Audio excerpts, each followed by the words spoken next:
सच के साथ। नमस्कार, सिटी वाराणसी लाइव में आप सभी का स्वागत है। मैं हूं अमित मिश्रा। आइए देखते हैं आज की खास खबरें। करौंदी इलाके में सराफा कारोबारी को गोली मारने वाले 2 हमलावरों को पुलिस ने एक मुठभेड़ में दबोचा। पुलिस की गोली से घायल हमलावर अस्पताल में भर्ती। कोलकाता में रेजिडेंट लेडी डॉक्टर के साथ दुष्कर्म के बाद हत्या किए जाने की घटना के खिलाफ जलाया गया ममता सरकार का पुतला। सीएम योगी 2 दिवसीय दौरे पर पहुंचे वाराणसी। कानून व्यवस्था की समीक्षा बैठक के साथ श्री काशी विश्वनाथ और बाबा काल भैरव के दरबार में लगाई हाजिरी। और वाराणसी पहुंचे सपा प्रमुख अखिलेश यादव। भाजपा सरकार पर साधा निशाना, बोले पीडीए को जनता जिताएगी उपचुनाव। और अब समाचार विस्तार से। 2 दिवसीय दौरे पर वाराणसी पहुंचे मुख्यमंत्री योगी आदित्यनाथ ने कानून व्यवस्था व विकास कार्यों की समीक्षा की। सीएम योगी आदित्यनाथ 2 दिवसीय दौरे पर शनिवार की शाम वाराणसी पहुंचे। सर्किट हाउस में कानून व्यवस्था की समीक्षा किया। इसके साथ सभागार में विधायक, एमएलसी, जिला एवं क्षेत्रीय अध्यक्ष समेत सभी अधिकारी भी शामिल रहे। शाम को सीएम काशी विश्वनाथ मंदिर में बाबा का विशेष श्रृंगार और अभिषेक किए तथा काल भैरव में भी आरती उतारे। उनके आगमन को लेकर प्रशासनिक अमला मुस्तैद रहा। योगी वाराणसी मंडल के विकास कार्य और कानून व्यवस्था की समीक्षा के बाद ही जनप्रतिनिधियों से संवाद और बैठक भी करेंगे। सर्किट हाउस में भाजपा जिलाध्यक्ष, क्षेत्रीय अध्यक्ष और महानगर अध्यक्ष से भी मिलेंगे। पार्टी कार्यकर्ताओं से मुलाकात और कार्यक्रमों के बाद मुख्यमंत्री रात्रि प्रवास करेंगे और रविवार को अयोध्या के लिए रवाना होंगे।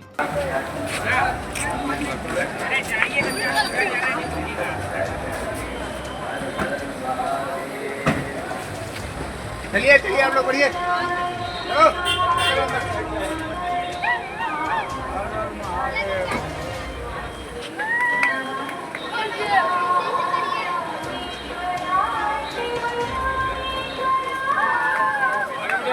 आगे।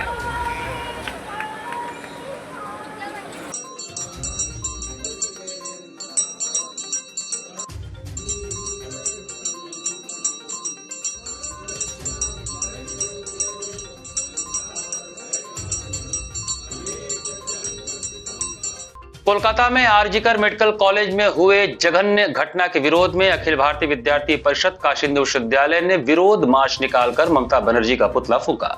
अखिल भारतीय विद्यार्थी परिषद काशी हिंदू विश्वविद्यालय इकाई के कार्यकर्ताओं द्वारा पश्चिम बंगाल के कोलकाता में एक महिला डॉक्टर के साथ हुए बलात्कार तथा उसकी हत्या की घटना पर बंगाल राज्य सरकार द्वारा अपराधियों को संरक्षण दिए जाने के विरोध में परिसर के महिला महाविद्यालय तिराहे से लंका द्वार तक विरोध मार्च निकालकर पश्चिम बंगाल की मुख्यमंत्री ममता बनर्जी का पुतला फूंककर प्रदर्शन किया गया। कार्यकर्ताओं को संबोधित करते हुए अखिल भारतीय विद्यार्थी परिषद काशी प्रांत के प्रांत मंत्री अभय प्रताप सिंह ने बताया कि कोलकाता के आरजीकर मेडिकल कॉलेज में एक डॉक्टर के साथ बलात्कार कर उसकी हत्या कर दी जाती है और उसकी जो पोस्टमार्टम रिपोर्ट आई है वह बेहद डराने वाली है। इतनी दर्दनाक घटना के बाद भी बंगाल सरकार अपराधियों को अभी तक पकड़ने के बजाय उनको संरक्षण देने का काम कर रही है। आज अखिल भारतीय विद्यार्थी परिषद के कार्यकर्ताओं ने पूरे देश भर में पीड़िता को न्याय दिलाने की मांग को लेकर प्रदर्शन किया है। वह ममता सरकार के विरोध में ममता बनर्जी का पुतला फूंका गया है। अखिल भारतीय विद्यार्थी परिषद पीड़िता के प्रति अपनी संवेदना प्रकट करती है। वह अपराधियों को जल्द गिरफ्तार कर उनका मुकदमा फास्ट ट्रैक कोर्ट में चलाकर जल्द ही फांसी की सजा दी जाए, ऐसा मांग करती है। विरोध प्रदर्शन में मेघा मुखर्जी, सिमरन जिनी अग्रवाल, सर्वेश सिंह, गौरव कुमार, रघुनंदन, अभिषेक केसरी, अभय चतुर्वेदी, अश्विनी सिंह, ध्रुव सिंह परमार, यशवर्धन आदि कार्यकर्ता उपस्थित रहे। पश्चिम बंगाल कलकत्ता में किस प्रकार से एक मेडिकल इंटर्न के साथ जघन्य अपराध हुआ, बलात्कार हुआ और उनकी बेरहमी से हत्या कर दी गई। इसी में हम देखते हैं कि ममता बनर्जी सरकार वहाँ पर जांच को बढ़ाने के बजाय दोषियों को संरक्षण दे रही थी। इसी क्रम में अखिल भारतीय विद्यार्थी परिषद ने आज देश भर के विश्वविद्यालय परिसरों में ममता बनर्जी सरकार के विरोध में प्रदर्शन किया है। उसी के क्रम में यहाँ काशी हिंदू विश्वविद्यालय में अखिल भारतीय विद्यार्थी परिषद द्वारा ममता बनर्जी सरकार का पुतला फूंका गया है और ममता बनर्जी सरकार के विरोध में यहाँ प्रदर्शन करके यह मांग की गई है कि ममता बनर्जी सरकार जो बलात्कार के दोषी हैं, हत्याकांड के दोषी हैं, उनको संरक्षण देना बंद करे और दोषियों पर सख्त से सख्त कार्रवाई हो, उनको फांसी की सजा दी जाए। सपा के राष्ट्रीय अध्यक्ष अखिलेश यादव के बाबतपुर हवाई अड्डा पहुंचने पर कार्यकर्ताओं ने उनका जोरदार स्वागत किया। सपा के राष्ट्रीय अध्यक्ष अखिलेश यादव शनिवार को वाराणसी के बाबतपुर स्थित लाल बहादुर शास्त्री एयरपोर्ट पहुंचे, जहां समाजवादी पार्टी कार्यकर्ताओं ने उनका जोरदार स्वागत किया। इस दौरान अखिलेश यादव ने शिक्षक भर्ती के 69,000 पदों को लेकर हाईकोर्ट के फैसले का स्वागत किया। उन्होंने कहा कि पिछले 3 महीनों की लड़ाई कामयाब होगी। समाजवादी पार्टी के राष्ट्रीय अध्यक्ष एवं पूर्व मुख्यमंत्री अखिलेश यादव निजी विमान से बाबतपुर एयरपोर्ट पहुंचे, जहां दर्जनों की संख्या में सपा कार्यकर्ताओं ने यहां पहले से ही राष्ट्रीय अध्यक्ष के स्वागत के लिए फूल मालाओं से जोरदार स्वागत किया। इस दौरान 69,000 शिक्षक भर्ती को लेकर हाई कोर्ट के फैसले को लेकर उन्होंने कहा कि ये लड़ाई बहुत लंबी लड़ी है, इसको लेकर कोर्ट का धन्यवाद ज्ञापन देता हूँ। कोर्ट ने संज्ञान लिया, इसको लेकर धन्यवाद देता हूँ। वहीं सरकार को भी अधिकारों को नहीं छीनना चाहिए जो अधिकार संविधान ने दिए हैं। उन्होंने आगे कहा कि पिछले 3 महीनों में जो पिछड़ों का संघर्ष रहा वो कामयाब होंगे। अखिलेश यादव ने यूपी में होने वाले उपचुनाव के विषय में बताते हुए कहा कि उपचुनाव को जनता पीडीए को जिताएगी। उपचुनाव एवं आने वाले जो चुनाव हैं पार्टी उसमें ऐतिहासिक जीत हासिल करेगी। इंडिया गठबंधन एवं पीडीए की बड़ी जीत होगी। इसके बाद अखिलेश सड़क मार्ग से आजमगढ़ के लिए रवाना हो गए। अखिलेश यादव आजमगढ़ के लालगंज में निजी अस्पताल का उद्घाटन करेंगे। वहीं सपा नेता बद्रे आलम के इंतकाल पर शोक जताने उनके कटौली देवगांव के कला गांव स्थित आवास पर जाएंगे। लड़ाई बहुत लंबी लड़ी है और जहां मैं कोर्ट का धन्यवाद देता हूं, कोर्ट ने संज्ञान लिया, कोर्ट का धन्यवाद देते हैं। वहीं सरकार को भी अधिकारों को नहीं छीनना चाहिए। जो अधिकार संविधान से मिले हैं उन अधिकारों को सरकार न छीने और जो 3 महीने में मुझे उम्मीद है जो संघर्ष रहा है पिछड़ों का वो कामयाब होंगे। अब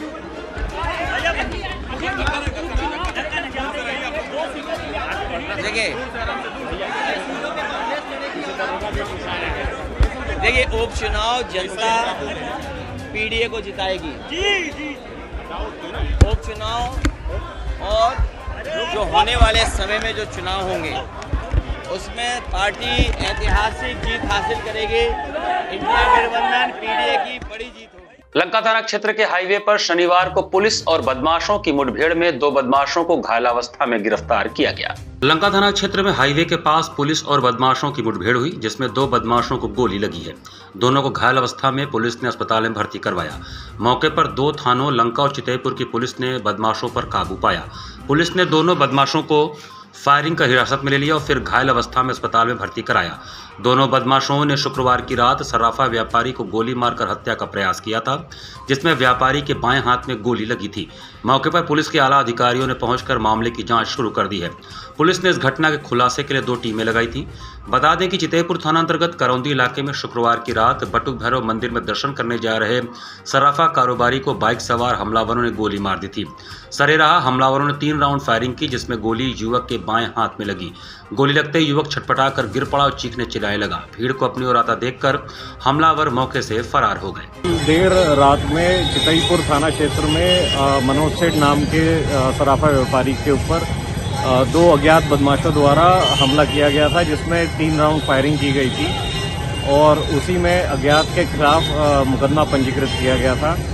मात्र 16 घंटे के अंदर बनारस पुलिस ने इस घटना का खुलासा करते हुए 2 अभियुक्त पकड़े हैं जो मूलतः चंदौली के रहने वाले हैं और इनसे जो घटना में पिस्टल यूज हुई थी वो भी बरामद हो गई है और इनसे पूछताछ में पता लगाया गया है कि ये जो है लूट की नीयत से उनसे पैसा लूटना चाहते थे और ये क्योंकि नियमित रूप से दर्शन करने एक समय पर जाते थे उसी के बीच में इन लोगों ने रेकी करके 3-4 दिन की इनका पीछा किया और हमला करके इनसे लूट का प्रयास किया था जिसमें ये असफल रहे थे। आज लंका थाना क्षेत्र के अंतर्गत इन जो हाईवे है उसी पे इनके साथ पुलिस मुठभेड़ हुई है जिसमें दोनों को गोली लगी है। उपचार हेतु दोनों को रवाना किया गया। कोलकाता के आरजीकर अस्पताल में हुए बेहद शर्मनाक और क्रूर हत्याकांड के विरोध में श्री अग्रसेन पीजी कन्या कॉलेज से कोतवाली तक एक रैली निकाली गई। श्री अग्रसेन कन्या पीजी कॉलेज के बुलानाला परिसर से कोतवाली मैदानी तक शनिवार को कोलकाता के आरजीकर हॉस्पिटल में हुए बेहद शर्मनाक एवं क्रूर कांड के विरोध में एक रैली निकाली गई। महाविद्यालय के प्रबंधक डॉक्टर मधु अग्रवाल ने महिलाओं के प्रति निरंतर हो रहे जघन्य अपराधों पर गंभीर चिंता व्यक्त करते हुए कहा कि देश में महिला अत्याचार की संख्या में निरंतर वृद्धि हो रही है। इससे ये लगता है कि भौतिक रूप से तो समाज विकसित हो गया लेकिन मानसिक रूप से अभी भी अविकसित है। इसका प्रमाण है बंगाल की यह घटना। सहायक मंत्री डॉक्टर रूबी शाह ने कहा कि बंगाल में हुए इस जघन्य अपराध ने हमें सोचने पर मजबूर कर दिया है कि क्या देश में बेटियां कहीं भी सुरक्षित हैं। पहले निर्भया कांड, अब अभया कांड ने हम सभी को भीतर से झकझोर दिया है। प्राचार्य प्रोफेसर मिथिलेश सिंह ने आज के इस विरोध मार्च के आयोजन पर कहा कि जिस देश में नारी को माता के रूप में पूजा जाता हो, उस देश में यदि 5 वर्ष की बच्ची भी बलात्कार का शिकार हो रही है तो फिर हम कैसे आज़ादी का जश्न मनाएं। बंगाल में जो दुखद घटना हुई वह सिर्फ बेहद शर्मनाक ही नहीं बल्कि गंभीर चिंतन का विषय भी है। इसी घटना का विरोध करने के लिए आज हम यह विरोध रैली निकाल रहे हैं। अधिष्ठाता प्रशासन प्रोफेसर आकाश ने कहा कि दोषियों को जल्द से जल्द फांसी की सजा मिलनी चाहिए ताकि समाज में यह संदेश जाए किसी भी स्त्री के साथ जघन्य अपराध का क्या परिणाम होता है। बेटियां माता पिता का वैभव होती हैं, उनका सम्मान करना चाहिए, तिरस्कार नहीं। रैली के बाद महाविद्यालय के अपराजिता सभागार में प्राध्यापकों तथा छात्राओं द्वारा मोमबत्ती जलाकर दिवंगत आत्मा को श्रद्धांजलि दी गई। रैली में Pankaj Agarwal, Gunja, Nandan Jha, professor Suman Mishra, professor Abha Saxena, professor Sandhya Ojha, professor Rama Pandey, doctor Nandini Patel, doctor Sarla Singh, doctor Sonam Chaudhary, doctor Pratima Tripathi, Archana Singh और बब्बन तिवारी इत्यादि अनेक प्रवक्तागण, कर्मचारियों, छात्राओं ने शामिल हुए। मांग तो एक तो हम लोग का सेफ एनवायरनमेंट है, और अगर इस तरह की इंसिडेंट भूले भटके अगर कभी होती है तो हमें तो लगता है कि ये जो तालिबानी न्याय सिस्टम है वो हमें यहीं पर लागू कर देना चाहिए। अब छोड़ दीजिए कल्प्रिट्स को बीच चौराहे पे, जो जनता के मन में होगा वो उसको इंसाफ दिलाएगी। कोलकाता में जो निर्मम जघन्य हत्याकांड हुआ है रेप के बाद जूनियर डॉक्टर का, ट्रेनी डॉक्टर का, उसके लिए न्याय की मांग के लिए यात्रा निकाली गई। क्या संदेश है इस यात्रा से? संदेश यही है कि भारतीय समाज में जहां नारियों का इतना उच्च स्थान होता था कभी, आज वहां एक बच्ची भी सुरक्षित नहीं, एक महिला अपने वर्क प्लेस पे सुरक्षित नहीं, अपने घर में सुरक्षित नहीं। ये एक सोचनीय विचारणीय विषय बनता जा रहा है। यहाँ पर वक्त चला छोटे से ब्रेक का। बने रहिए सिटी वाराणसी लाइव के साथ। वाराणसी लाइव, सच के साथ।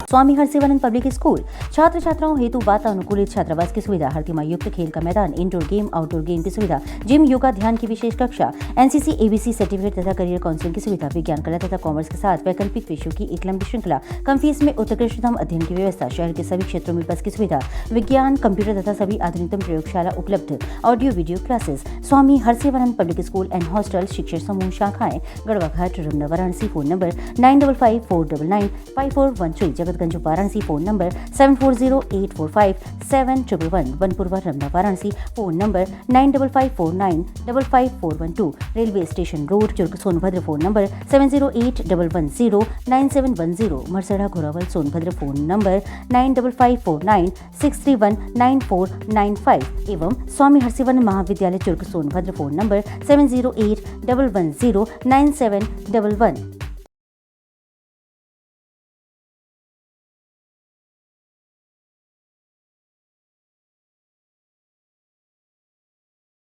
वाराणसी लाइव, सच के साथ। ब्रेक के बाद आपका स्वागत है।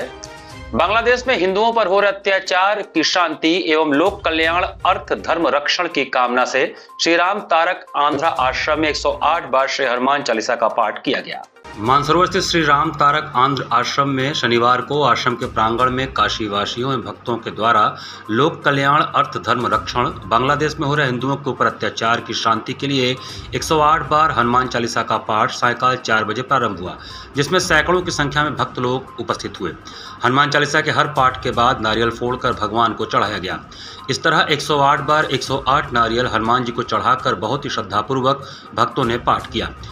इस कार्यक्रम का प्रारंभ ज्योतिषी एवं वास्तुशास्त्र के विद्वान CVB सुब्रमण्यम जी ने हनुमान जी का पूजन करके किया। यह कार्यक्रम आश्रम के मैनेजिंग ट्रस्टी व सुंदर शास्त्री के नेतृत्व में संपन्न हुआ। इस अवसर पर आश्रम का पूरा प्रांगण हनुमानमय हो गया। अंत में भक्तों को प्रसाद वितरित किया गया। इस कार्यक्रम में नारायण नंद भारती स्वामी, बुद्ध शर्मा, श्याम शास्त्री, राम मोहन राव, कृष्ण प्रसाद, पप्पू मूर्ति, रुक्मिणी, वेमुरी, उमा आदि का सहयोग रहा। मानसरोवर स्थित श्री राम तारक आंध्रा आश्रम में भक्तों लोग के द्वारा 108 बार हनुमान चालीसा का पाठ हो रहा है। यह हिंदू धर्म रक्षण के लिए, लोक कल्याण के रक्षा के लिए, सनातन धर्म रक्षा के लिए, और जो बांग्लादेश में जो हिंदुओं के ऊपर जो अत्याचार हो रहा है, जो हत्याएं हो रही है, उसके शांति के लिए, उसके निवारण के लिए आश्रम में प्रांगण में यह पाठ का आयोजन किया गया है। हम भगवान से प्रार्थना करते हैं, हनुमान जी से, कि सभी को अच्छा बुद्धि दे और सब लोग शांति से रहे, इसके लिए भगवान से प्रार्थना करते हुए यह पाठ का आयोजन हम लोग किए हैं। रक्षाबंधन पर सभी बहनों और माताओं के लिए सरकारी बसों में निःशुल्क यात्रा की सुविधा रहेगी। प्रधानमंत्री नरेंद्र मोदी और मुख्यमंत्री योगी आदित्यनाथ के दिशा निर्देशानुसार रक्षाबंधन पर सभी बहनों और माताओं के लिए सरकारी बस निःशुल्क रहेगी। कोई चार्ज नहीं लिया जाएगा। जहां भी बहनें और माताएं जाना चाहें वहां पर जा सकती हैं अपने भाइयों कलाई पर राखी बांधने के लिए।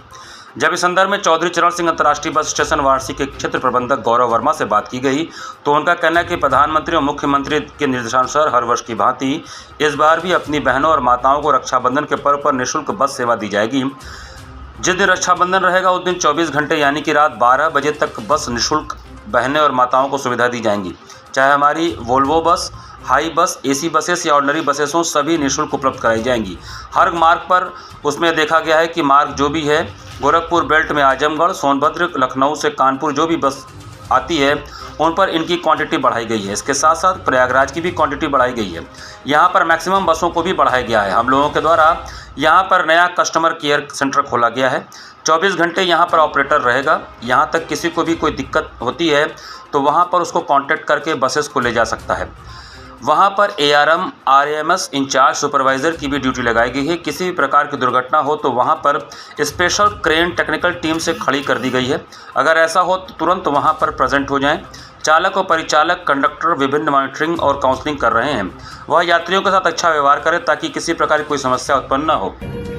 माननीय मुख्यमंत्री और माननीय प्रधानमंत्री के आदेशानुसार के क्रम में इस बार भी हर बार की तरह हम लोग जो है अपनी बहनों और माताओं को जो है रक्षाबंधन के पर्व पर निःशुल्क बस सेवा उपलब्ध कराई है। इसमें हम लोग का जो 19 होगा जहाँ जिसमें रक्षाबंधन है उस दिन पूरा जो है रात 12 बजे से लेकर अंतिम रात 12 बजे तक निःशुल्क सेवा हर तरीके की बसेस में, चाहे वो हमारी जो हाई एंड बसेस हो, चाहे हमारी वॉल्वो एसी बसेस हो, चाहे ऑर्डिनरी बसेस हो, उन सब में निःशुल्क सेवाएं उपलब्ध कराई जाएंगी हर मार्ग पे। इसमें देखा गया है कि मुख्य मार्ग जो हमारा जो रक्षाबंधन है बनारस क्षेत्र के लिए, इसमें गोरखपुर बेल्ट में आजमगढ़, गोरखपुर, सोनभद्र, इधर लखनऊ से, कानपुर से पैसेंजर्स मेनली आते हैं। इन पे बसेस की जो है कंटिन्यूटी बढ़ाई गई है। यहाँ पे मैक्सिमम बसेस को की ट्रिप्स को बढ़ाया गया। इसके साथ साथ प्रयागराज में ट्रिप्स बढ़ाई गई। हम लोगों ने यहाँ पे एक नया जो है कस्टमर केयर सेंटर खोला है जो 24 घंटा यहाँ पे ऑपरेट रहेगा। उसको यहाँ पे कोई भी किसी प्रकार की दिक्कत होती है वहाँ पे उसको कांटेक्ट करके बसेस को ले सकता है। वहाँ पे ARMs की इंचार्ज की रोड्स पे जो है सुपरवाइजर्स की ड्यूटी लगाई गई है कि किसी प्रकार की दुर्घटना हो इसके लिए यहाँ पे एक स्पेशल क्रेन टेक्निकल टीम से खड़ी करा दी गई है कि ऐसा कुछ अटेंड करा जा सके। इसके साथ साथ हम लोग चालक परिचालकों को डेली मॉनिटरिंग, उनको काउंसलिंग कर रहे हैं कि वो एक अच्छा व्यवहार करें इस पूरे पर्व को देखते हुए कि किसी प्रकार कोई समस्या उत्पन्न न हो। शनिवार को टेढ़ी नीम स्थित महंत आवास पर प्रेस वार्ता कर कहा गया कि श्री काशी विश्वनाथ मंदिर से जुड़ी सभी वार्षिक लोक परंपराएं पूर्व की भांति चलती रहेंगी। श्री काशी विश्वनाथ मंदिर में टेढ़ी नीम महंत आवास से जुड़ी सभी वार्षिक लोक परंपराएं पूर्व की तरह चलती रहेंगी। टेढ़ी नीम महंत आवास से श्रावण पूर्णिमा के साथ ही अन्नकूट पर्व और रंगभरी एकादशी की परंपराओं निभाई जाती हैं। मंदिर के महंत डॉक्टर कुलपति तिवारी जी का पिछले महीने गोलोकवास होने के बाद ये सभी परंपराएं वंश क्रमानुसार डॉक्टर कुलपति के पुत्र अंक शास्त्री पंडित वाचस्पति तिवारी निभाएंगे।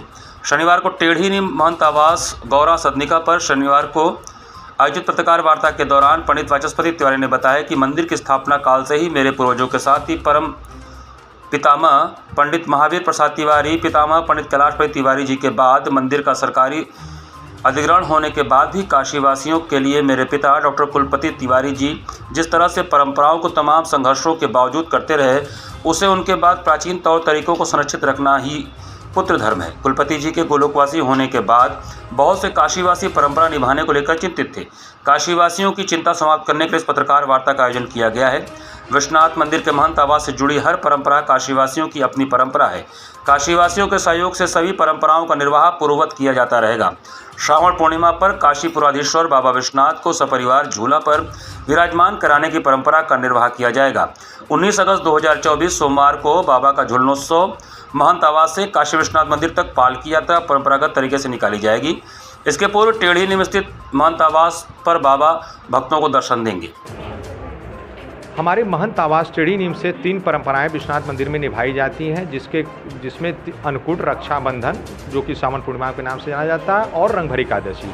उसी क्रम में दिनांक 19 अगस्त 2024 दिन सोमवार को सावन पूर्णिमा का पर्व पड़ा है। जिसमें समस्त काशीवासी बाबा की चल रजत प्रतिमा को बाबा के गर्भगृह में महंत परिवार के साथ विराजमान कराएंगे। तो कब और कितने बजे ये कार्यक्रम होगा? कल इस क्रम में बाबा का हरियाली श्रृंगार हमारे महंत आवास स्टडी नीम पर होगा करीब 6 बजे। परसों बाबा की प्रतिमा का दर्शन काशीवासियों लोग के लिए 4-5 घंटे रखा गया है, 12 बजे से 5 बजे तक। उसके उपरांत बाबा को पालकी में रखकर समस्त काशीवासी एवं समस्त महंत परिवार बाबा को साक्षी विनायक ढूंढराज गणेश अन्नपूर्णा मंदिर होते हुए बाबा को गर्भगृह में विराजमान कराएंगे। उसके उपरांत बाबा को झूला झुलाया जाएगा। भाई बहन के प्रेम के प्रतीक रक्षाबंधन के पावन पर्व हेतु मार्केट में एक से बढ़कर एक राखियां उपलब्ध हैं। भाई बहन के प्रेम का प्रतीक रक्षाबंधन त्योहार 19 अगस्त को देश में मनाया जाएगा, जिसको लेकर मार्केट में रंग बिरंगी राखियों से बाजार सज गया है। लोग रक्षाबंधन पर स्पेशल बनाने के लिए डिजाइन राखियों की तरफ आकर्षित होते हैं। इसी के तहत काशी की गुलाबी मीनाकारी राखी की डिमांड मार्केट में इन दिनों बढ़ी है। ये राखियां चांदी के धातु पर मेटल ऑक्साइड कलर से उकेरी जाती हैं, जो देखने में काफ़ी सुंदर लगती हैं, जिससे काफ़ी पसंद किया जा रहा है। ये राखियाँ 500 से 5000 रुपये तक की मार्केट में उपलब्ध हैं। इन राखियों के ग्रहों के प्रभाव से बचने के लिए मूंगा, पन्ना, गोमेज जैसे रत्न लगवाकर लोग पहनने का काम करते हैं, जिससे वो ग्रहों के प्रभाव से भी बच सके। ये गुलाबी मीनाकारी 16वीं 17वीं ईरान की मुगल काल से भारत में आई, जिसे लोगों ने पसंद किया। इसकी डिमांड भारत के साथ USA, UK में रह रहे NRI भारतीयों को काफ़ी पसंद किया जा रहा है। गुलाबी मीनाकारी से जुड़ चुकी बड़ी संख्या में महिलाओं को इससे रोजगार भी मिला है और वह प्रतिदिन राखी बनाकर अच्छा पैसा कमा ले रही हैं। कुंज बिहारी ने बताया कि गुलाबी मीनाकारी 16वीं 17वीं शताब्दी की कलाकारी है, जिसे हम आज तक बचा के रखे हैं और प्रधानमंत्री नरेंद्र मोदी के आने के बाद इस कला को और प्रचार प्रसार मिला है। गुलाबी मीनाकारी ये मेटल ऑक्साइड से बना हुआ कलर होता है इस पर, चांदी और सोने पे, और ये 850 डिग्री पे हीट होता है और इसके बाद ये कलर अस्थायी हो जाते हैं परमानेंट, हमेशा के लिए ये कलर वैसे ही रहेंगे, 50 साल बाद भी वैसे ही रहेंगे। ये गुलाबी मीनाकारी है। गुलाबी मीनाकारी क्या है, इसकी क्या खासियत है? ये गुलाबी मीनाकारी एक ऐसी कला है जो धातुओं को अलंकृत करने की कला होती है और जिसमें सोने और चांदी के ऊपर जो कलर किए जाते हैं वो मेटल ऑक्साइड से बनते हैं और 850 डिग्री पे अस्थायी होते हैं।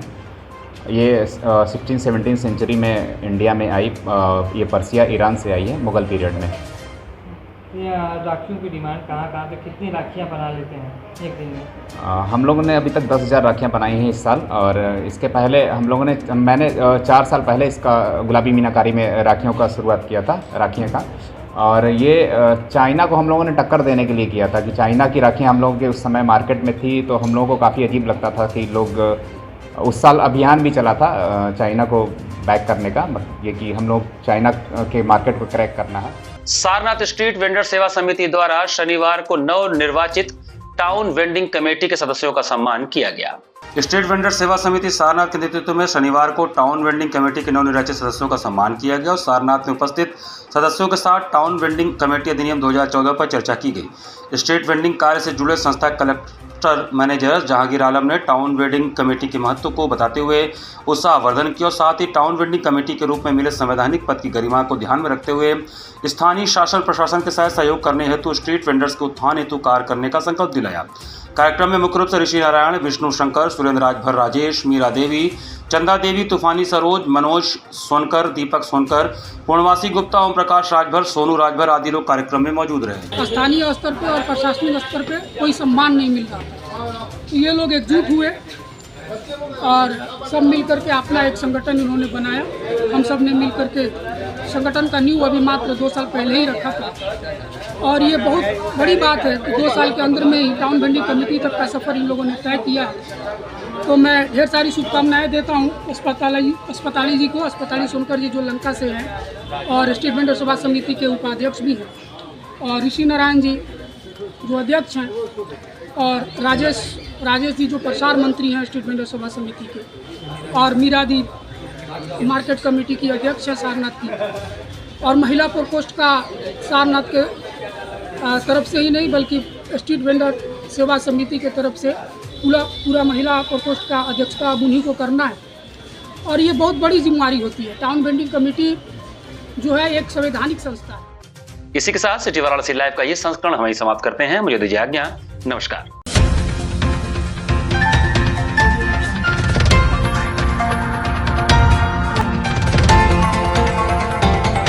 वाराणसी लाइव, सच के साथ।